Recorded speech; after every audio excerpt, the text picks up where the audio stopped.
يا ريت بقى المغاربه والجزائريين والتوانسه ما يزعلوش. ازيكم؟ النهارده هنجرب الاكل الليبي من صفحه ام رغد، سيده ليبيه قالت لي بقى هعمل لك شويه اكل ليبي، انما ايه غير الاكل الليبي اللي انت دوقتيه قبل كده. النهارده جبت حاجات كتير قوي، رشته كسكاس، فطير ليبي، شاورما ليبي.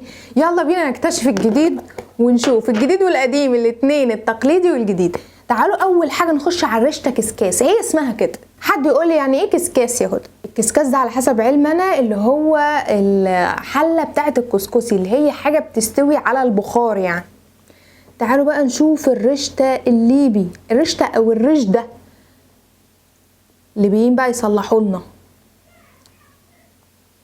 بسم الله.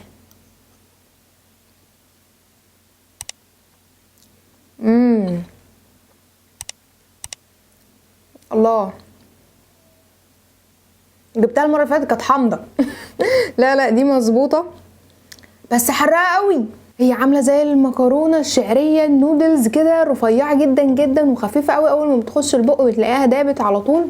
شبه حاجه عندنا اسمها المخروطه، بس دي ارفع بكتير، والمخروطه غالبا احنا بنستخدمها كحلويات مش كحاجه حادقه. دي معموله بالصلصه، ريحه القرفه ظاهره فيها، الشطه جامده برضو قوي، والصلصه دي معموله كمان بالبصل والحمص واللحمه الضاني. طبعا تعالوا ناخد بقى حته كده من اللحمه الضاني.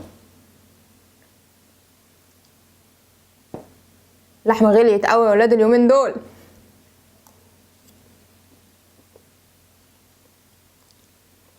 خلي بالكوا عشان اللحمه الضاني بيبقى فيها عظم. تحفه قوي اكله الرشه دي، تحس ان لا هي مكرونه ولا هي كسكسي، طعم لذيذ بيتي قوي بيتي قوي. تعالوا بقى نخش على تاني حاجه تقليديه عند الليبيين، وهي المبكبكه. دي طبعا كلنا عارفينها، بس ما ينفعش نعمل حلقه اكل ليبي تقليدي وما نجيبش المبكبكه. عايزه اقول لكم ان انا اللي اخترعت السلسله دي يا جماعه من زمان، من ايام الاكل اليمني. كل الناس بفضل الله قلدتني. ليه بقى؟ لان اصلا الاكل ده بيعبر عن ثقافه البلد. الاكل ده مش مجرد اكل، الاكل ده ثقافه، ناس، مجتمع. وانا عن نفسي بحب جدا اتعرف على الثقافات التانية، وخصوصا الثقافات العربيه اللي حوالينا، اللي نعرفهم ويعرفونا. المبكبكه شكلها جامد. بسم الله.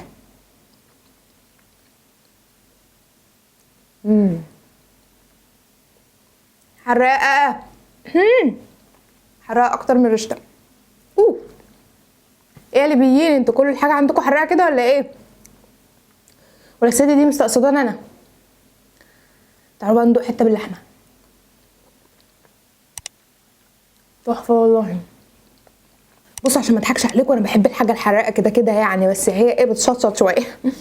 المبكبكه طبعا هي عباره عن مكرونه مستويه في الصلصه بتاعتها، واخده كميه بهارات كتير جدا جدا، بتاخد بهارات كتير قوي، من اهمها القرفه، القرنفل ده، جوز الطيب، الحاجات ديت، واخده شطه برضو معاها. الصلصه فيها بتكون كتير جدا. هي شربت الصلصه شويه عبال ما جت، لان هي المفروض اصلا تنزل من على النار تتاكل على طول وهي بتبقبق كده. واخده برضو لحمه ضاني، طعم التوابل تحفه. الصلصه لسه غرقانه برضو في المكرونه من تحت. من احلى المبكبكات اللي دقتها في حياتي بصراحه. تسلم ايدك يا مراد. تالت حاجه شبه بعض جدا وهي الكسكسي. ناس تقول لي ازاي هما الليبيين بيعملوا كسكسي؟ طبعا الليبيين بيعملوا الكسكسي يا جماعه. يا ريت بقى المغاربه والجزائريين والتوانسه ما يزعلوش. هي شمال افريقيا كلها بتعمل كسكسي اصلا. زي ما انتم شايفين، اللي انا ملاحظاه انه كله بياخد من على الوش نفس الصلصه تقريبا، اللي هي واخده بصل وحمص. فتعالوا ندب كده دبه بقى في الكسكسي، معاها حته بصله وحته حمصه. ندوق. بسم الله.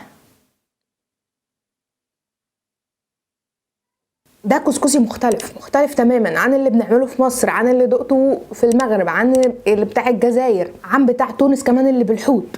ده مختلف خالص. الصلصه اللي بيتميز بيها الليبيين دي، اللي بالبصل والحمص والتوابل والبهارات الكتير قوي والشطه، بتدي للحاجه طعم مختلف. وسبحان الله طعمها على الرشته حاجه، وعلى المبكبكه حاجه، وعلى الكسكسي حاجه تانية خالص. وكلهم معاهم اللحمه. طبعا برضو الكسكسي المصري بتاعنا بيبقى انعم من كده، بس يمكن هي مستخدمه كسكسي العلب او حاجه. لا جميل قوي، تحس انك عايز تلحس المعلقه من كتر جمال الصلصه ونكهتها والافوره بتاعتها. نخش بقى على الجديد بالنسبه لي اللي اول مره اسمع عنه واول مره هجربه، هو الفطير الليبي. اول مره اعرف ان الليبيين بيعملوا فطير، وهي حاجه عامله زي العيش السوري كده. متتخانقوش معايا عشان بقول عليه هو معروف في مصر اسمه كده ماشي. وده المفروض ان هو بيتاكل لوحده او مع الشاي او جنب عسل او جنب حاجه حادقه، مش هتفرق، بيتاكل باي حاجه، فممكن اصلا ناكله لوحده. بسم الله. هو عيش سوري بالظبط، لا مالح ولا حلو، فينفع يتاكل جنب حاجه مالحه او جنب حاجه حلوه. ده اللي بيتعمل منه برضو الشاورما الليبي. الشاورما الليبي دي بقى عباره عن ايه؟ نطلع بقى ايه حته كده. يا لهوي دي منعنعه، متسألونيش يعني ايه منعنعه يعني مليانه زيت. تعالوا بسم الله.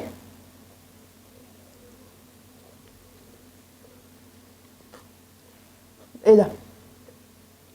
قولوا لي في التعليقات، هم الليبيين بيحبوا الحراق يا جماعه؟ كل اكلهم حراق ولا ده شيء اختياري؟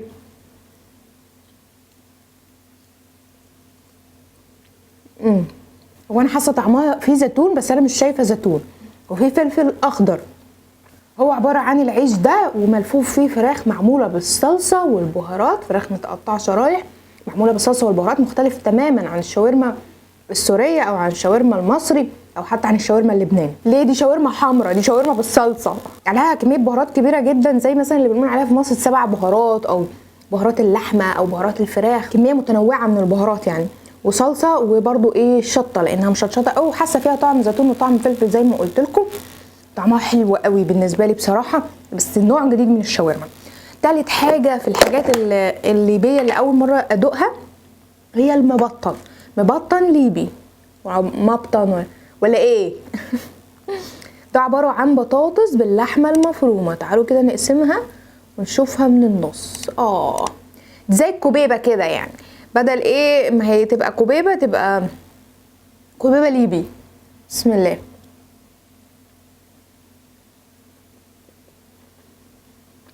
لا ادوق حته من البطاطس، استنى.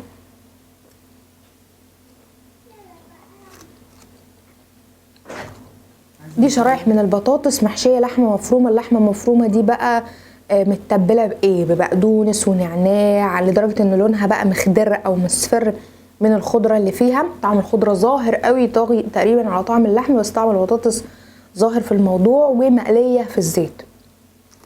لطيفه كاول حاجه يعني، اول مره في حياتي ادوقها. اوكي محتاجه شويه اتعود عليها.